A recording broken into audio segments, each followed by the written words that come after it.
नाज़रीन, कराची में दोस्त के हाथों जिंदा जलाकर मार देने वाले मुस्तफ़ा आमिर केस के हवाले से रोज़ाना की बुनियाद पर नए नए इंकशाफात हो रहे हैं। ये केस असल में है क्या और किस तरफ जा रहा है, इस पर बात करने के लिए आज हमारे साथ मौजूद है सीनियर क्राइम रिपोर्टर और तज़कियाकार जनाब फ़हीम सिद्दीकी साहब। Thank you very much Fahim साहब, आपने वक्त दिया।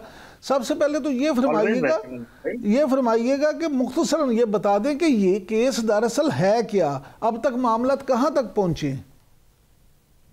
देखिए, बेसिकली तो ये एक मर्डर केस से शुरू होने वाला मामला है। तो मर्डर केस भी जो है वो मुस्तफ़ा आमिर, जो उसका एक दोस्त भी था और एक तरह से उसके लिए वीट सप्लायर भी था, उसका जो है वो कत्ल अरमगान के हाथों हुआ। और कत्ल इस बात पे हुआ कि मुस्तफ़ा आमिर और अरमगान की एक मुश्तरका दोस्त थी। उन दोस्त ने कुछ ऐसी बात जो है वो मुस्तफ़ा आमिर को अरमगान से मुतालिक बता दी थी, जिस पर शरारत में मुस्तफ़ा आमिर ने एक तस्वीर अरमगान को भेज दी और अरमगान को वो शरारत बहुत बुरी लगी, वो उस पर तिलमिलाया हुआ था।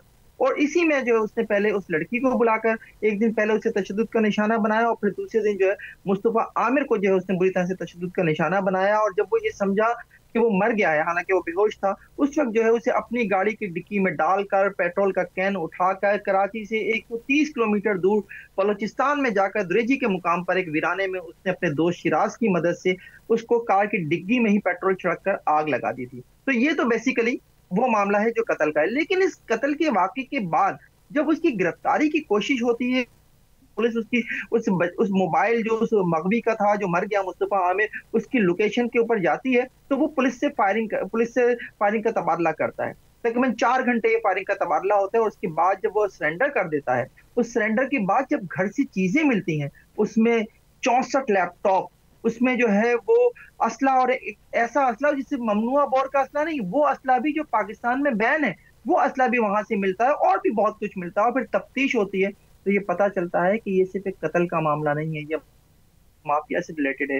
ये मामला तो जो असलहे की गैर कानूनी स्मगलिंग है उससे मुंसलिक है। ये तो कॉल सेंटर का मामला है। तो ये बड़ा ही एक अजीब सा केस बनता चला गया, जो एक कत्ल के वाक़े से शुरू हुआ था और उसके बाद जो है अब पूरे पाकिस्तान की नजरें इसके ऊपर हैं कि इसके ऊपर इस वक्त इदारे क्या करते हैं, हुकूमत क्या करती है। जो फ़हीम, ये देखिए, पहले नूर मुकद्दम केस, फिर सारा इनाम केस, फिर मुस्तफ़ा आमिर केस। तो आप क्योंकि खुद क्राइम रिपोर्टर हैं, बड़े सीनियर, आप क्या समझते हैं कि ये एलीट क्लास में इस तरह के रुझानात क्यों सामने आ रहे हैं? एलीट क्लास में सबसे बड़ा जो एक वो होते हैं ना, समझ लीजिए कि उनको एहसास कि उनका कोई कुछ बिगाड़ नहीं सकता।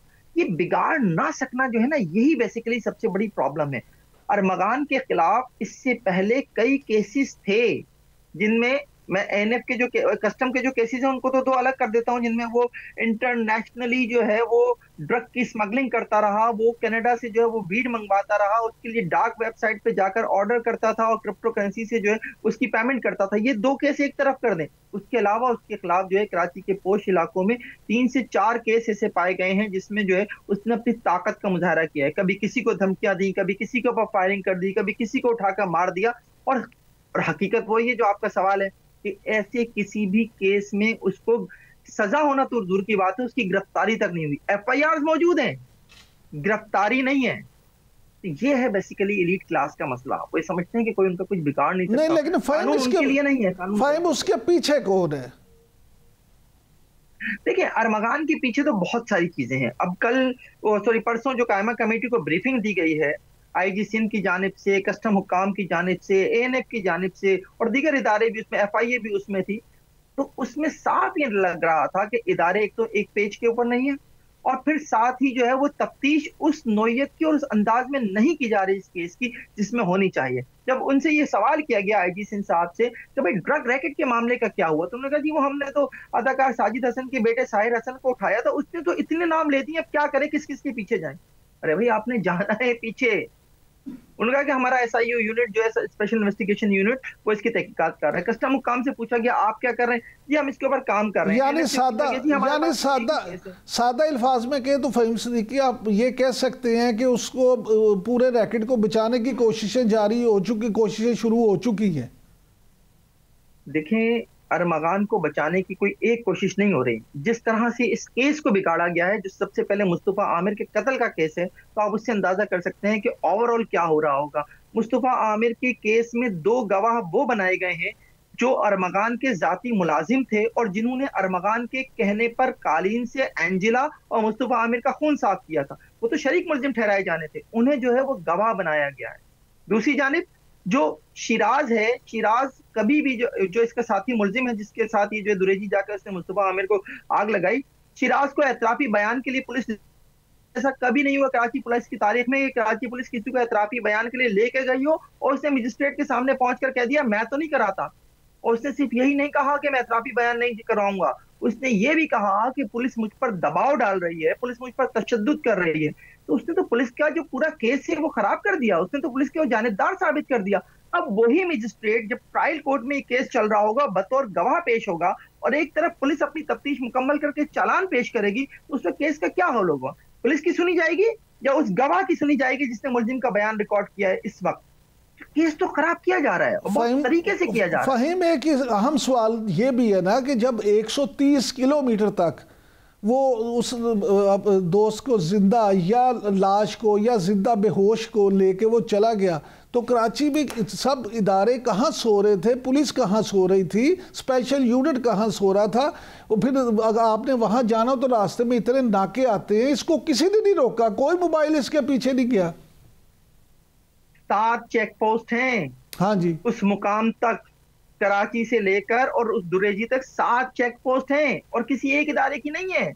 सूबा तब्दील हुआ है जनाब, जब सूबा तब्दील होता है तो मुख्तलिफ इदारों की पोस्ट होती है। कस्टम की पोस्ट वहां पर है, पुलिस कराची पुलिस की और फिर हब पुलिस की पोस्ट वहां पर है। दुरेजी में जो है पुलिस मौजूद थी, नहीं उसे नहीं रोका गया और वो दुरेजी पहुंचकर एक वीराने में जाकर आग लगा दे, वापस पैदल आता है, किसी ना किसी तरह कराची पहुंच जाता है। बड़ी लंबी कहानी है।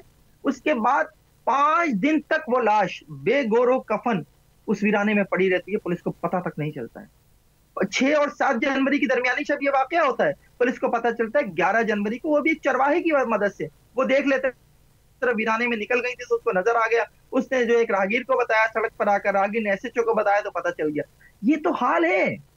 फ़हीम, आप क्या समझते हैं? फ़हीम, आप क्या समझते हैं कराची में अमन व अमान की सूरत हाल बेहतर कभी हो सकती है कि क्या आम शहरी को वहाँ पे इंसाफ मिलने की या कानून की बालादस्ती होने की तवक्को रखनी चाहिए?